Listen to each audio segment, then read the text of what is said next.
Donc, système d'enseignement indique le Premier ministre qui a rencontré ce matin la Fédération des maîtres coraniques pour parler de cette question. Et puis, ce sont les symboles d'une banlieue en pleine mutation. Guédiawaye, Parcelles, Assény, dans le cadre des reportages consacrés au Conseil des ministres décentralisé à Dakar. Focus ce soir sur ces villes voisines, démographie, infrastructure, économie, transport, entre autres. Tout sur le 4e département de la région de Dakar et sur l'une des communes où habitent plus de 300 000 personnes avec une vingtaine d'unités. Financement des PME, PMI, mise à niveau des entreprises, implication dans la mise en œuvre du plan Sénégal émergent. La rubrique économie de ce soir nous parle de tous ces aspects qui peuvent participer à améliorer la productivité et augmenter le taux de croissance au Sénégal. Bienvenue à tous. Série d'audience au Palais de la République. Le chef de l'État a reçu l'ambassadeur du Canada au Sénégal en fin de mission à Dakar. Le PCA de l'entreprise britannique Toro Gold est également venu exposer son projet d'exploitation minière dans le Sénégal oriental. Mais avant lui, le PDG de CRBC a rendu compte au président de la République de l'exécution des travaux de l'autoroute Ila-Touba. 60 km de terrassement ont été déjà réalisés. La synthèse de Aboubakri Khan. Le PDG de l'entreprise chinoise CRBC est venu rendre compte au président de la République de l'état d'avancement des travaux de l'autoroute Thiès-Touba.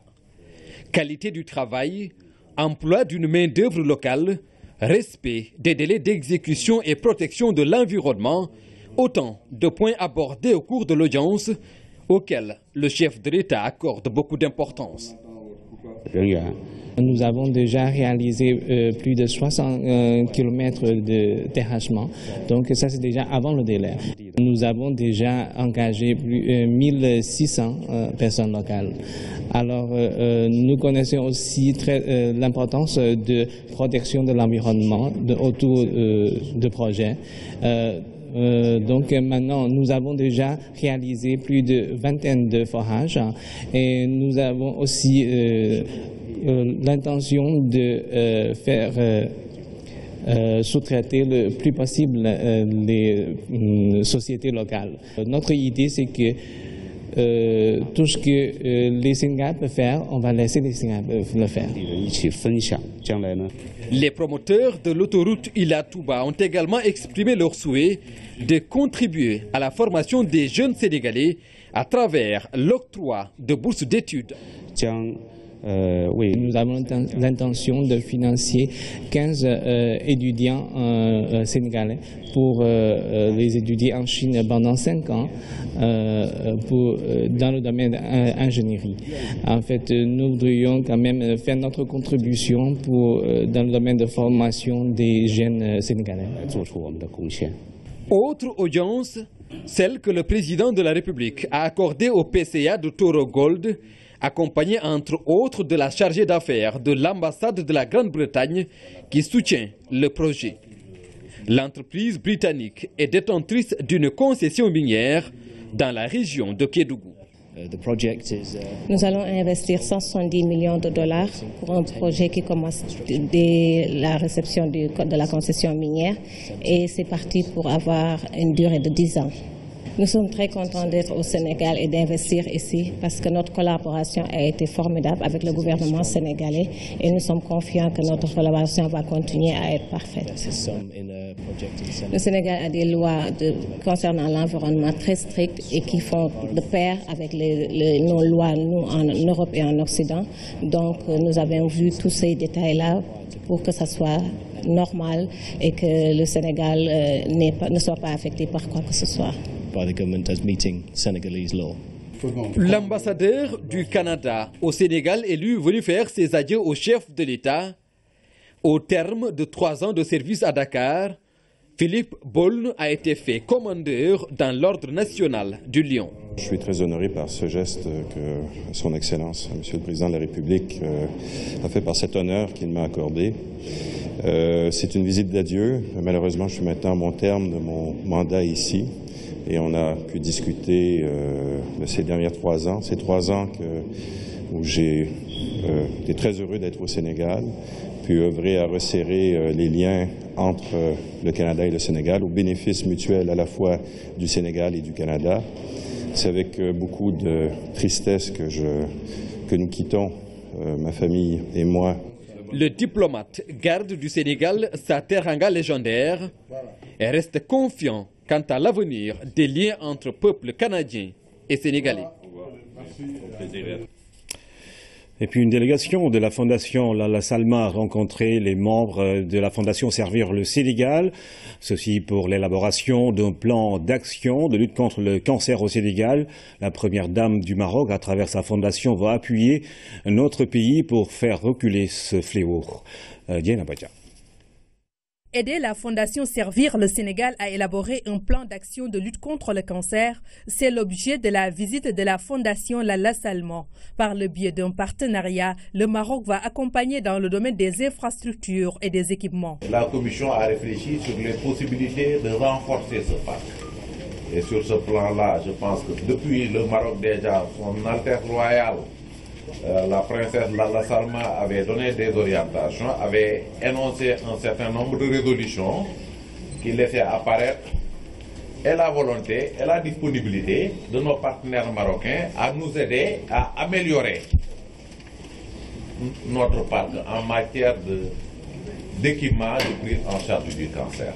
Cette rencontre fait suite à la visite de travail de Mariam Sall au Maroc au début du mois de mai dernier. Les deux premières dames ont eu des échanges fructueux. Avec la Fondation Servir le Sénégal, nous allons mettre en place la procédure pour prendre en charge des malades sénégalais indigents par la Fondation Lalla Salma dans les structures marocaines.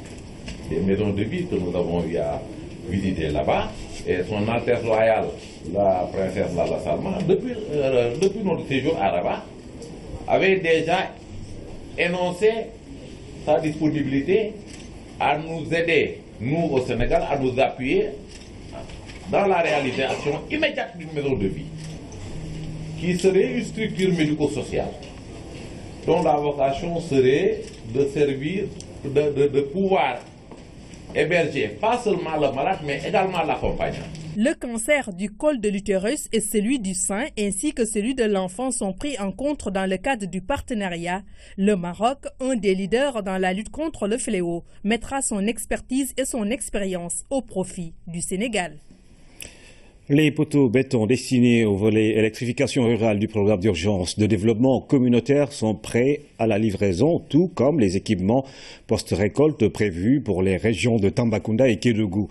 En mission de supervision des travaux, le directeur national du PUDC s'est félicité du respect des délais par Bounatchaoua. Le marquage des 5402 poteaux béton fabriqués en 4 mois seulement. L'entreprise contractante a dû quadrupler sa capacité de production car jamais elle n'avait reçu une commande aussi importante. Seulement au PUDC, tout est urgence. Et malgré tout, le défi a été relevé. Plus de 200 ouvriers ont été mobilisés. Ils ont travaillé sans discontinuer. D'une équipe de 50 personnes en moyenne que nous avions auparavant, on est monté à des pointes de 210 personnes avec des équipes de nuit et des équipes de jour. Donc on a travaillé carrément à feu continu pendant ces 4 mois-là.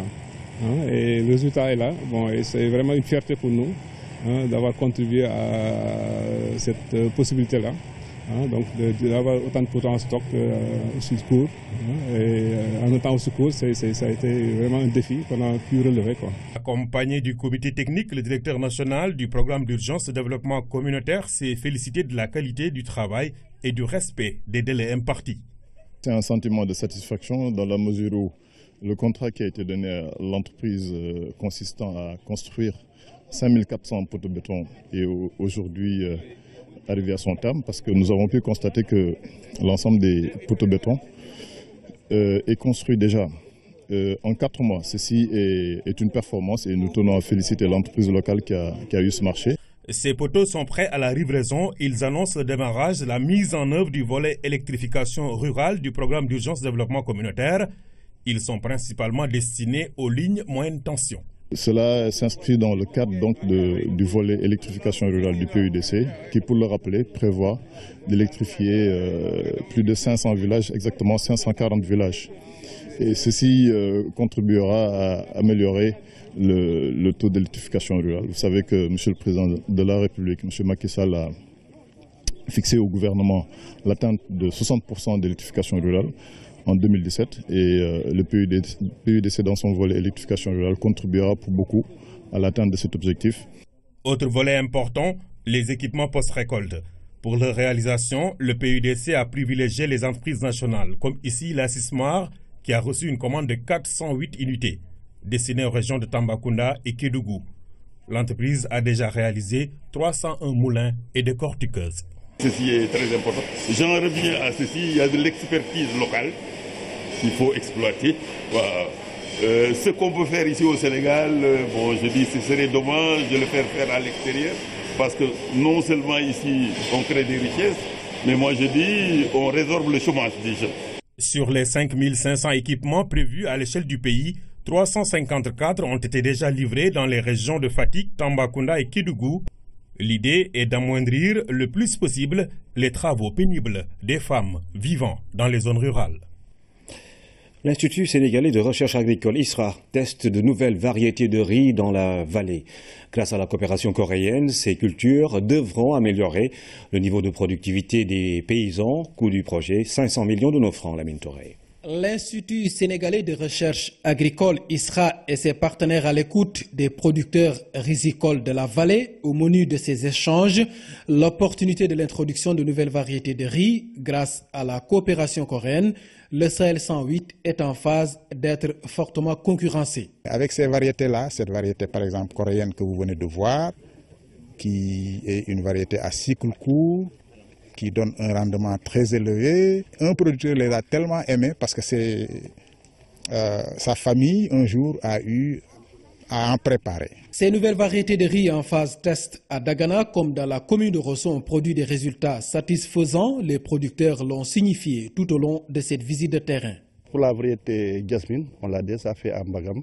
C'est une variété qui produit, qui a un très bon rendement. 12 tonnes à l'hectare, agréable à la consommation, parfaite adaptation dans la zone, reste la question de l'homologation. D'ici la semaine prochaine, je suis très précis, il faut que ces dossiers d'homologation soient très vite montés, qu'ils soient transmis au niveau des CNCPS, qu'on puisse les homologuer dans le plus court terme et que donc dans l'hivernage prochain, en tout cas qu'on puisse maintenant commencer à les vulgariser. Pour l'ISRA et ses partenaires, il faut aller vite dans cette dynamique. Objectif être au rendez-vous de 2017 en matière d'autosuffisance en riz dans le pays. Il faut pour dire ce que le Sénégalais veut, ce qui fait que si nous arrivons à avoir l'autosuffisance en riz, l'importation n'aura plus de sens parce qu'on aura produit assez, mais aussi en qualité et en quantité parce qu'on aura atteint le double objectif de quantitatif mais également qualitatif, c'est-à-dire répondant aux besoins des consommateurs. Sur le terrain, le travail de recherche a enregistré des avancées significatives car toutes les préoccupations du consommateur ont été prises en compte. Le ministère de la Gouvernance locale, de l'aménagement et du développement du territoire, en collaboration avec la FAO et l'ONUDI, a tenu un atelier de validation du document du programme conjoint de création d'opportunités pour le développement économique du monde rural, Procodem. Il s'agit pour les acteurs d'élaborer une feuille de route pour les zones d'intervention. Fatima Tabanelva. Faire bénéficier aux populations des zones rurales, surtout les femmes et les jeunes, d'emplois décents et la création de revenus, c'est la mission du système des Nations Unies à travers le Procodem. Ce programme cible les régions de Kolda, Tambacounda et Kédougou pour un budget de 5 millions de dollars. La mission consiste ainsi à appuyer le gouvernement à réaliser l'axe stratégique document de politique économique et sociale, création d'opportunités pour le développement économique du monde rural, accompagner le gouvernement du Sénégal dans la mise en œuvre du plan Sénégal émergent et de faire bénéficier aux populations des zones rurales les plus défavorisées et plus particulièrement aux femmes et aux jeunes des initiatives d'emploi décents et de création de revenus ainsi qu'une meilleure sécurité alimentaire. Depuis 2013, l'État du Sénégal a mis en œuvre l'acte 3 de la décentralisation, une réforme qui entre en droite ligne avec le Procodem. Ce programme en formulation nous paraît extrêmement important parce que son objectif, c'est de faire en sorte qu'à la base, au niveau rural, qu'il y ait de la création d'activités. Et le ministère suit particulièrement donc, ce projet dans la mesure où la dimension développement de notre département va effectivement à ce niveau-là être explorée. La mise en œuvre de ce programme conjoint permet au sein des Nations Unies de faire valoir le concept de Delivering as One, ou en français Unis dans l'action, réforme dans laquelle le gouvernement s'est engagé. Une fois le document validé au cours de ces 2 jours de réflexion, les acteurs espèrent à travers ce programme renforcer la résilience des familles vulnérables et augmenter les capacités productives du monde rural. Plus de 13 milliards de francs CFA, c'est la somme que la Sonatel devra payer à l'État du Sénégal. L'annonce a été faite ce matin par le directeur général de l'ARTP lors d'un point de presse. Cette pénalité concerne la violation par Sonatel de certaines obligations et l'installation de liaisons à fréquence hertzienne sans autorisation préalable de l'ARTP. Le point avec Amadou Hamtiam. Des liaisons téléphoniques payées très souvent au prix fort. L'accès et l'utilisation des réseaux causent des désagréments dont l'origine et l'explication échappent à la compréhension du consommateur. Une situation qui n'est conforme ni à l'esprit ni à la lettre du cadre juridique édicté à cet effet et qui astreint aujourd'hui la Sonatel au paiement d'une pénalité. La dite sanction inflige à Sonatel une pénalité d'un montant de 13 milliards 959 millions qui représente 3% de son chiffre d'affaires pour l'exercice annuel 2015.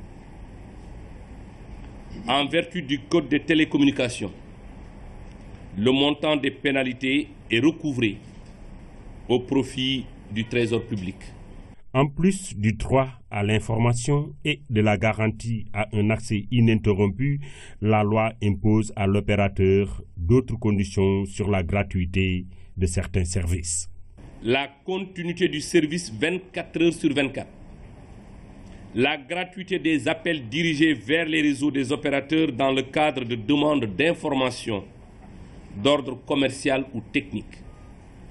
Troisièmement, l'interdiction d'utiliser tout système de filtrage dans la réception des appels vers les services clients, commerciaux ou techniques, y compris les automates, notamment les serveurs vocaux interactifs. La RTP, à travers sa mission de contrôle, a découvert beaucoup de sites non déclarés de liaison de fréquences hertziennes. La mise en service de toute nouvelle station de radio électrique est en effet assujettie à l'accord préalable de l'organe de contrôle. Ces contrôles nous ont permis, pour Sonatel, de trouver une différence de 8,9 milliards représentant les liaisons non facturées parce que non déclarées à la RTP. Pour Tigo, une différence de 6,6 milliards représentant les liaisons non facturées parce que non déclarées à la RTP. Pour Expresso, les contrôles sont en cours et seront terminés avant la fin du mois d'août. Ainsi, ce sont près de 435 nouvelles liaisons qui ont été installées, non déclarées par Orange et donc non facturées par la RTP. En cas de non-paiement de la pénalité à partir de la date de notification, une amende de 10 millions CFA par jour sera imposée à la Sonatel. Combien coûte l'éducation et la formation au Sénégal? Où vont les fonds alloués à ce secteur? Comment sont-ils utilisés? Ces questions étaient au centre d'un atelier de partage des résultats des comptes nationaux de l'éducation. Il a été organisé par le Partenariat mondial pour l'éducation et l'UNESCO. Le financement de tous les 3 ministères en charge de l'éducation, de l'enseignement supérieur et de la formation professionnelle a été analysé par des experts. Pape Kolingom. 500 milliards de francs CFA, c'est le montant total des dépenses que l'État du Sénégal a alloué au secteur de l'éducation ces 5 dernières années. Une somme jugée importante, certes, mais reste insuffisante pour couvrir tous les besoins en éducation et en formation. Nous constatons encore le pourcentage faible, 0,3% de la formation professionnelle par rapport au financement public. par niveau d'éducation. Sur les 5 dernières années ou 6 dernières années, c'est en moyenne entre 480 et 500 milliards que l'État dépense. Donc ces dépenses, il faut voir que les dépenses d'éducation, ce n'est pas que ce qui passe par le ministère de l'Éducation nationale, c'est tout le monde qui paye. Il y a les collectivités locales, il y a l'État, il y a aussi les différentes autres organisations qui payent pour l'éducation. Si on est dans un pays où il y a 2-3 mois de grève tous les ans, pendant que les salaires sont payés, on peut se dire qu'il y a du gaspillage et que l'argent n'est pas utilisé, on va dire, de manière efficiente et efficace. Selon les experts, plus de 80% du budget alloué à l'éducation et à l'enseignement supérieur est absorbé par le paiement des salaires, des bourses et les constructions d'infrastructures. Les bourses des étudiants constituent 40% des dépenses des universités. Ça n'existe presque nulle part ailleurs dans le monde. Ce qui doit pousser l'État pour avoir des stratégies très durables à revisiter sa stratégie de financement de l'éducation. Quand on regarde aussi les salaires des enseignants, c'est plus ou moins le cas. Quand on regarde le primaire, presque 80% ou 90% des dépenses de l'État vont au salaire des enseignants et aux dépenses courantes. Les budgets des universités ont connu une augmentation très importante.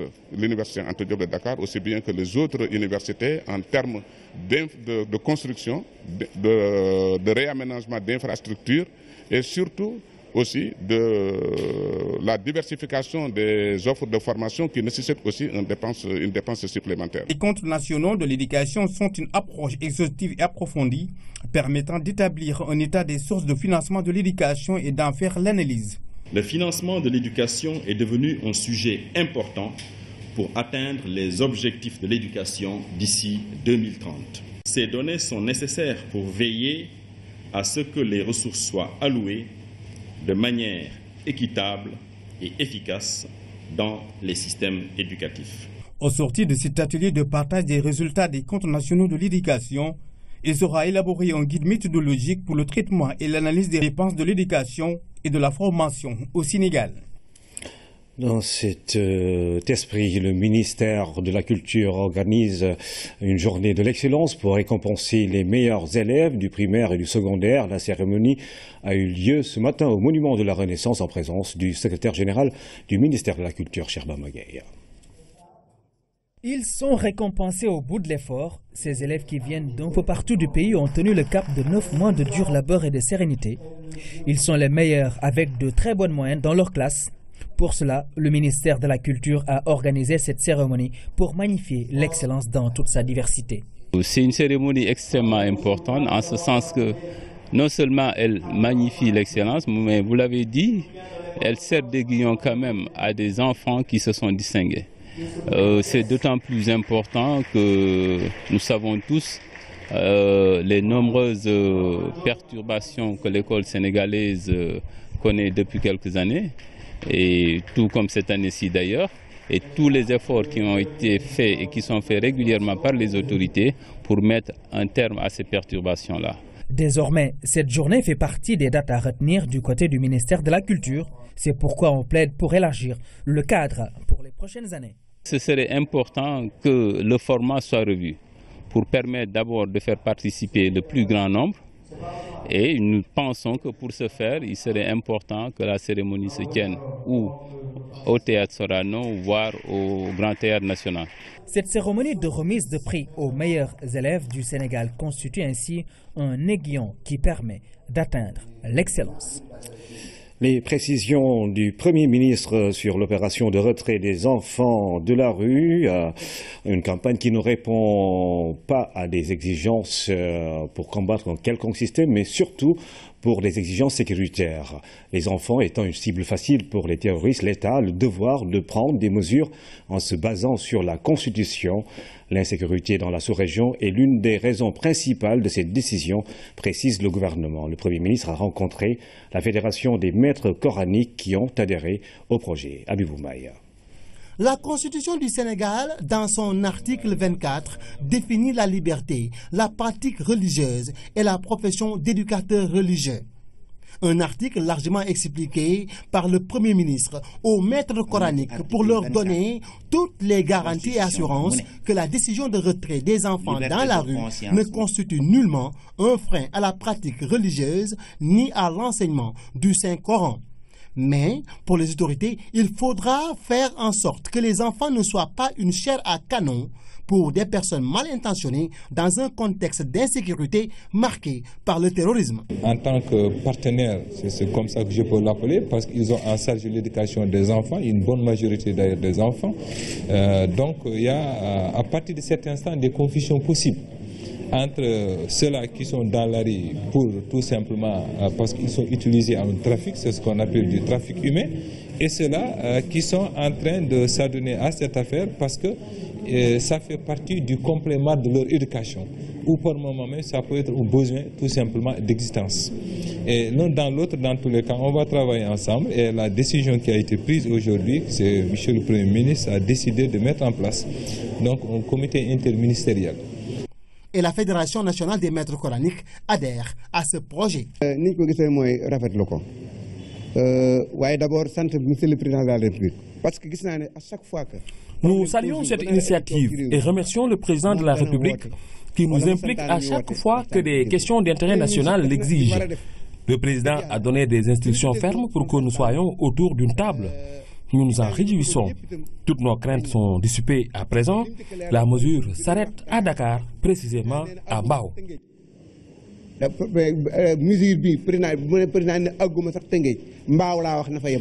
Et le Premier ministre Mohamed Boun Abdallah Dionne de convoquer la loi 2004-37 du 15 décembre 2004, promulguée par le Président de la République et le Premier ministre, qui stipule: au sein des établissements publics et privés d'enseignement, dans le respect du principe de la laïcité de l'État, une éducation religieuse optionnelle peut être proposée. Mais les parents choisissent librement d'inscrire ou non leurs enfants à cet enseignement.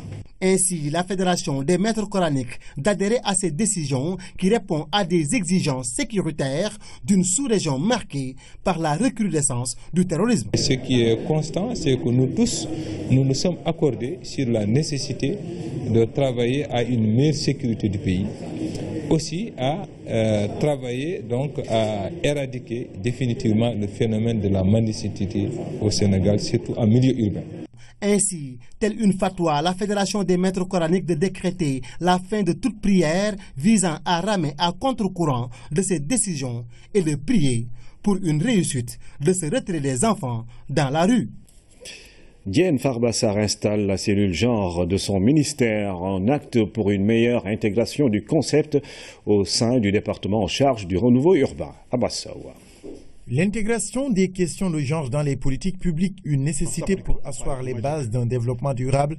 La mise en place de la cellule genre au sein du ministère du renouveau urbain, de l'habitat et du cadre de vie s'inscrit dans un contexte de renforcement de capacité des institutions de la République. La révision de la stratégie pour l'équité et l'égalité de genre et son arrimage au plan Sénégal émergent est une grande opportunité et un cadre pour le Sénégal d'aller vite dans le processus d'institutionnalisation du genre dans les politiques publiques. Cette option entre en droite ligne avec l'objectif de développement durable 11 qui projette que les villes et établissements humains soient ouverts à tous, sûrs, résilients et durables. Promotion des villes inclusives et durables au Sénégal vers une gouvernance urbaine sensible au genre, c'est autour de ce thème que les panélistes ont axé la réflexion en présence des acteurs.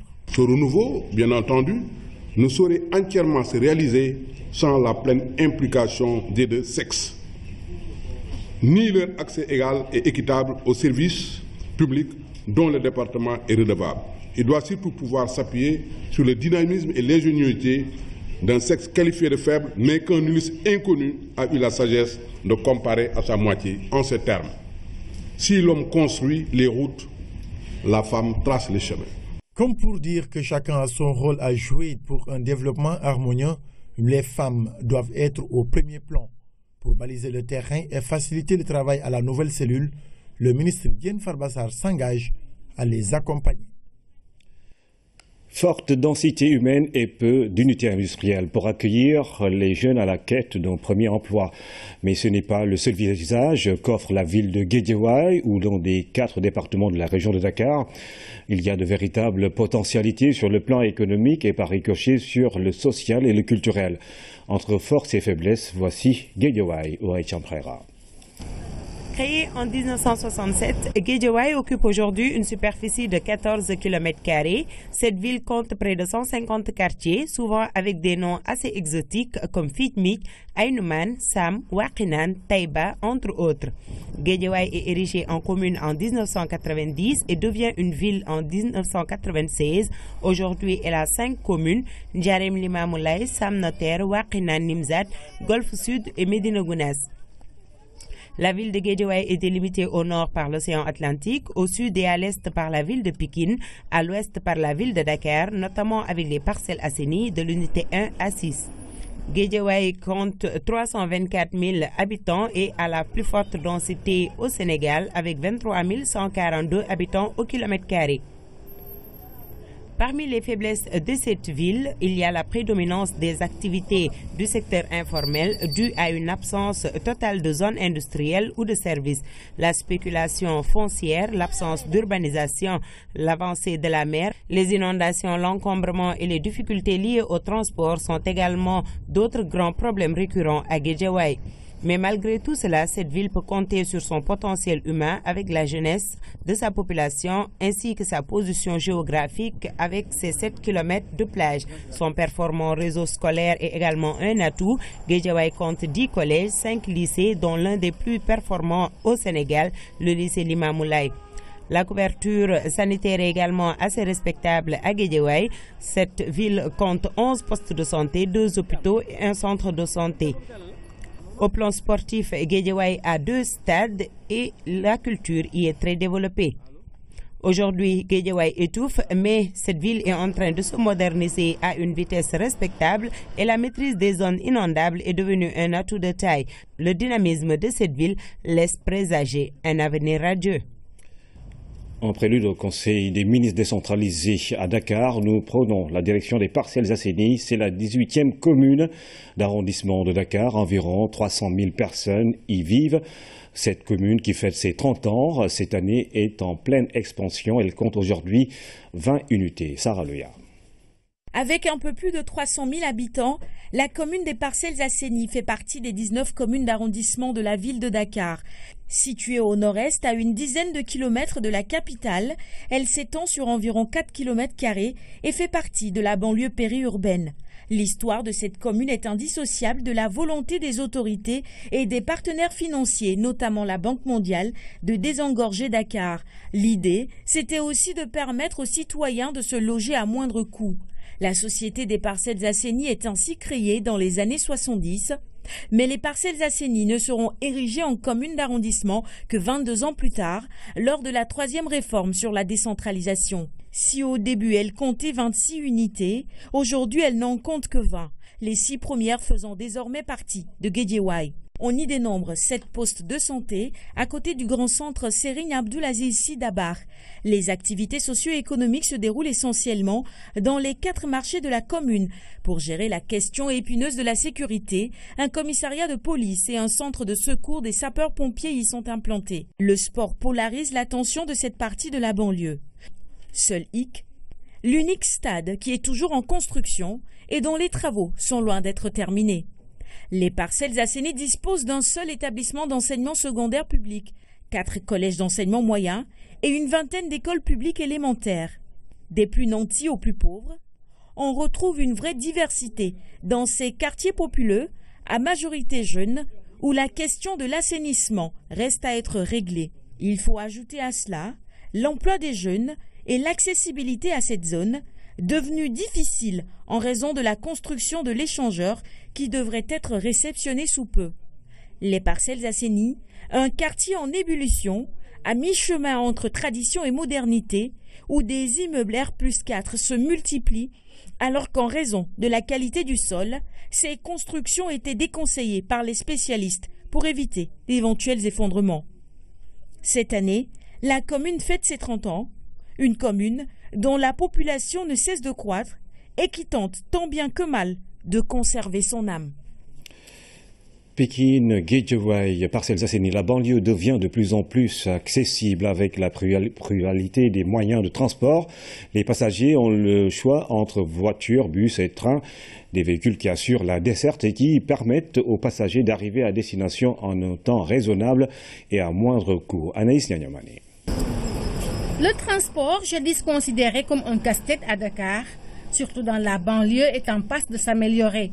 Avec le renforcement du parc automobile, beaucoup de véhicules assurent la desserte vers les localités de Pikine, Thiaroye et Rufisque. Les lignes, c'est le 68, 70, 51, 52. Il part à Diamniadio et l'autre bus là, il part à Buntu Pikine. Et l'autre bus là, 51, il part à Bon-Marissé. C'est beaucoup de bus, mais il n'y a pas d'organisation. Dans notre parking, on peut estimer à 200 taxis par jour. Oui. À la gare de Diaganyaï, on note 200 départs par jour. Petersen et Grand Yoff sont les directions les plus prisées. Environ 200 Diaganyaï quittent la gare tous les jours. D'ici, avec 300 francs seulement, on peut aller là où on veut. Nouveauté dans la banlieue, l'arrivée des Tata magiques. Au rond-point Kermassar, les taxis banlieue campent le décor. Avec cette personne à bord, ils assurent le relais. On a une trentaine de taxis banlieue. Le circuit, on va vers la nationale, vers Mtowa, vers Djahaï, vers Kermassar village, la case des tout-petits. Et le transport, le coût c'est à 100 francs, 150. Kermassar est l'une des communes les plus importantes du département de Pikine. Avec une superficie de 25 km² et de 500 000 habitants, les populations accueillent à bras ouverts ce nouveau moyen de transport. C'est pratique quoi. Ça nous aide beaucoup à faire les déplacements. J'habite à Malika. Tous les jours, je descends tard et ce sont ces tatas qui me déposent à chaque fois. Vraiment, ces véhicules nous arrangent. Les élus locaux ne sont pas en reste. Ils s'activent pour rendre accessibles tous les quartiers de leur commune. Il y a des routes qui sont construites un peu partout. Donc il y a un programme qui est là avec l'AGEROUTE, avec l'État du Sénégal qui accompagne et les partenaires du maire. On est en train de voir un peu au niveau de Kermassar comment mettre en place un système, un réseau routier qui permette quand même à ces bus de pouvoir accéder à tous les coins de Kermassar. Ce que nous pouvons faire, c'est peut-être agir dans le domaine de l'accessibilité à travers donc, la construction des routes avec des partenaires. Je crois que sous peu, vraiment, nous en aurons. Autre moyen de transport, le petit train bleu SA. Créé en 2003, le PTB assure 26 rotations par jour. Le petit train de banlieue est une société qui évolue dans le transport de voyageurs entre Dakar et sa banlieue. 14 circulations le matin et 12 le soir. Donc le total, ça nous fait 26 voyageurs. Et le tout environ fait 25 000 à 30 000 voyageurs par jour. De Dakar à Rufisque, donc nous avons 14 arrêts. 14 arrêts desservis tous les jours par le train de banlieue. Un ouf de soulagement pour les voyageurs du PTB qui, malgré l'insalubrité, voyagent en toute sécurité. Je rentre à Thiaroye avec le train. Au plus tard, 5 heures, je suis chez moi. Alors, tandis que si je prends l'autoroute à péage, il y a trop d'embouteillages. Donc, je rentre tard et je demande à l'État de renforcer le train bleu. Vieux de plus de 90 ans, le réseau ferroviaire du Sénégal doit être modernisé pour plus de sécurité. Donc on va plus lentement, ce qui induit des retards. Nous avons besoin d'améliorations constantes à l'arrivée du TER, parce que là, ce sont des conditions d'exploitation renouvelées, neuves, modernes, et on ne rencontrerait certainement pas les problèmes de sécurité que nous rencontrons à l'heure actuelle. Les difficultés du transport dans la banlieue sont en train de devenir un mauvais souvenir. La multiplicité des moyens de transport permet aux usagers de vaquer à leurs occupations rapidement et en toute sécurité. Transport inter-banlieue, l'expression se traduit aujourd'hui en actes sur le terrain, cela grâce à une politique volontariste à partir des années 2000. La mobilité dans la région de Dakar ne suit pas que le mouvement des populations vers la ville. Les lignes se multiplient entre les localités proches du centre urbain. Céline Ndugo nous en fait la cartographie. Le transport interbanlieue ou quand la périphérie se relie sans passer par le centre. La mobilité dans les faubourgs n'est plus que dans le sens d'aller-retour avec la ville. Elle se manifeste entre eux pour diverses activités. En fait, il y a une spécificité propre à la banlieue qui fait que les déplacements ne se justifient pas forcément par le travail. Il y a des motifs de santé, il y a des motifs, les écoles qui ont été décentralisées, tout, qui faut qu'en fait il y a un besoin qui est là, qui a été quantifié, qui fait que de plus en plus le CETUD va vers la création de lignes interbanlieues pour mieux desservir ces populations.